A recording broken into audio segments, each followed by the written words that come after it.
Good morning student. BA fourth semester education की class में हमारा आज का टॉपिक है मानव विकास के सिद्धांत। ठीक है, जैसा कि मैंने आपको बताया था कि बालक भ्रूणावस्था से बालक का विकास शुरू हो जाता है और लगभग जीवन पर्यंत चलता रहता है। ठीक है, तो जब हमने देखा है कि व्यक्ति या बालक जो होता है एक अवस्था से दूसरी अवस्था में प्रवेश करता है, देन उसमें कुछ ना कुछ परिवर्तन दिखाई देते हैं। इन्हीं परिवर्तनों को कुछ मनोवैज्ञानिकों ने मानव विकास के सिद्धांतों की श्रेणी में रखा गया है। ठीक है, तो हम पहला सिद्धांत पढ़ते हैं जो मनोवैज्ञानिकों द्वारा दिया गया है कि मानव विकास का जो पहला हमारा सिद्धांत है वो है, जिसे आप इसके अर्थ में भी पढ़ चुके हैं। मैंने बताया था कि अगर आपने एक जगह पढ़ लिया देन आपको समझने में समस्या नहीं होगी।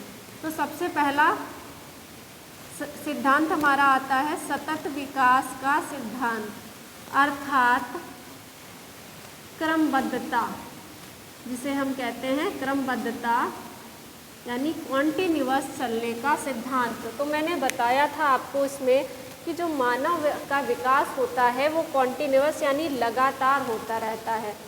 तो इसे ही को हम क्या कहते हैं, सतत विकास कहते हैं। तो मानव का विकास कैसा होता है, सतत विकास कहलाता है, अर्थात सतत कॉन्टिन्यूअस होता रहता है। ठीक है, इसकी प्रक्रिया कैसे चलती रहती है, निरंतर चलती रहती है।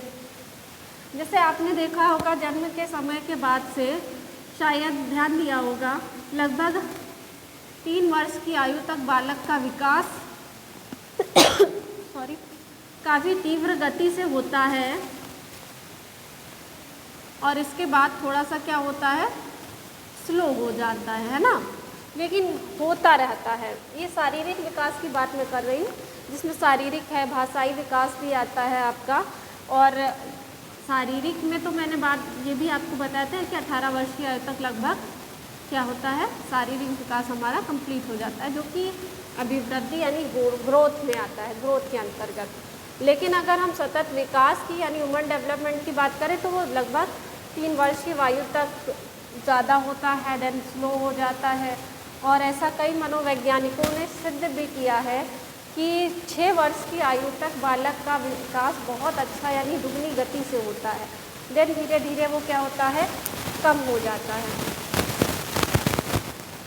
अगला हम सिद्धांत की बात करते हैं, क्रमबद्धता का सिद्धांत। नेक्स्ट हमारा क्या है, क्रमबद्धता, क्रमबद्धता का सिद्धांत।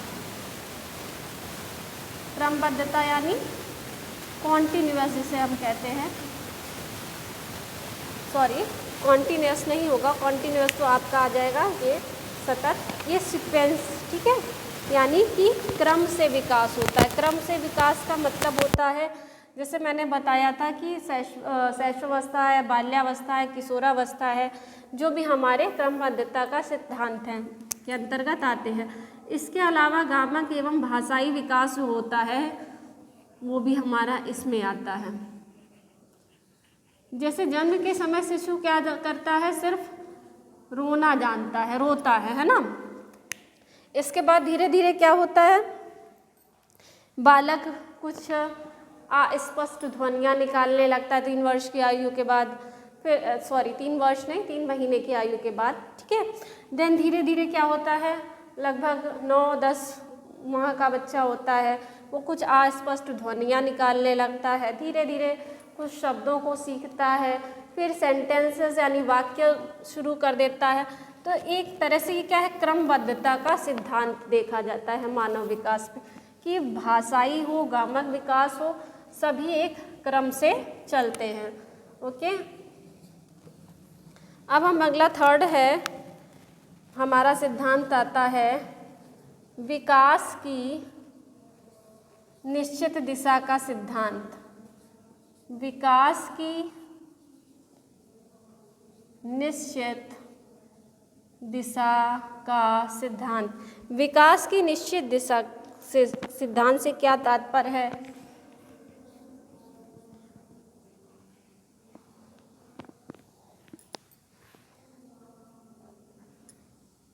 विकास की निश्चित दिशा से तात्पर्य, जैसे मैंने आपको बताया था, सबसे पहला क्या विकास होता है हमें ह्यूमन्स में देखने को मिलता है? शारीरिक विकास, ठीक है, जो कि भ्रूणावस्था में शुरू हो जाता है। इसके बाद धीरे धीरे हम देखते हैं बच्चे में इमोशंस में क्या आता है? भय, डर, रोना, है ना, वो इमोशंस स्टार्ट हो जाते हैं। तो कह सकते हैं जो विकास की निश्चित दिशा का सिद्धांत है वो एक क्रम से चलता रहता है, और जिसमें कि सिर से पैर की ओर माना जाता है। इसको मैं पहले भी आपको बता चुकी हूँ कि मनुष्य के विकास का जो है वो सिर से पैर की ओर होता है, ठीक है। इसी में वो अपने धीरे धीरे बच्चा जो होता है गति पर नियंत्रण करना है, भाषा पर है, जैसे मैंने बताया, ये सारे जो आपके पॉइंट्स होते हैं वो विकास की इसमें आ जाते हैं। आगे जो हमारा अगला आता है पॉइंट वो है विकास की गति में विभिन्नता का सिद्धांत। विकास की गति में विभिन्नता का सिद्धांत। विभिन्नता अर्थात डिफरेंस। अब हर व्यक्ति दूसरे से डिफरेंस है तो उसके विकास की गति भी क्या होगी? बिल्कुल डिफरेंट होगी। तो यहाँ पर हमें अंतर शब्द का मीनिंग क्या समझना है सर? विभिन्नता। विभिन्नता से तात्पर्य क्या है कि हर व्यक्ति का जो विकास है वो विभिन्न प्रकार से यानी अलग तरह से होता है। अलग क्यों होता है? क्योंकि हर व्यक्ति जब एक जैसा नहीं होता है तो उसका विकास कैसे एक जैसा होगा। तो जो हम अपना साइकोलॉजिकल पर्सपेक्टिव ऑफ एजुकेशन जो हम अपना ये पढ़ रहे हैं पेपर, इसमें हम आगे अभी पढ़ेंगे समस्यात्मक बालक है, प्रतिभाशाली बालक, मंदबुद्धि बालक, पिछड़ा बालक।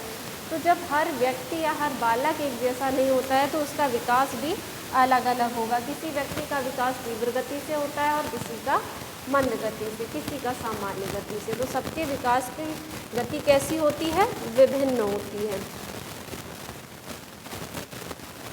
अब इसमें अगला हमारा आता है समान प्रतिमान का सिद्धांत। समान प्रतिमान का सिद्धांत। अब हमारा सामान्य प्रतिमान का सिद्धांत क्या कहता है कि हर व्यक्ति हो, प्राणी, पशु, कोई भी हो, वह अपने प्रजाति के अनुसार ही क्या करता है? विकास होता है उसका। जैसे अगर पशु का बच्चा है तो उसमें पशु की ही तरह होगा, उसमें विकास भी उसी तरह होगा। मानव का है तो मानव की तरह, पक्षी है तो पक्षी की तरह।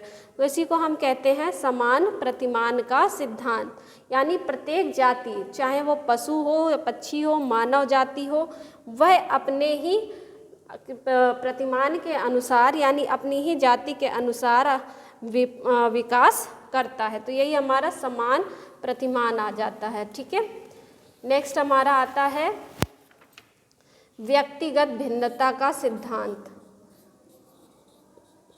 व्यक्तिगत भिन्नता का सिद्धांत। व्यक्तिगत भिन्नता से तात्पर्य अभी मैंने आपको बताया व्यक्तिगत विभिन्नता यानी हर व्यक्ति दूसरे व्यक्ति से अलग होता है, चाहे वो शारीरिक हो रूप से हो, मानसिक रूप से हो, सामाजिक हो, संवेगात्मक हो, हर तरह से अलग होता है।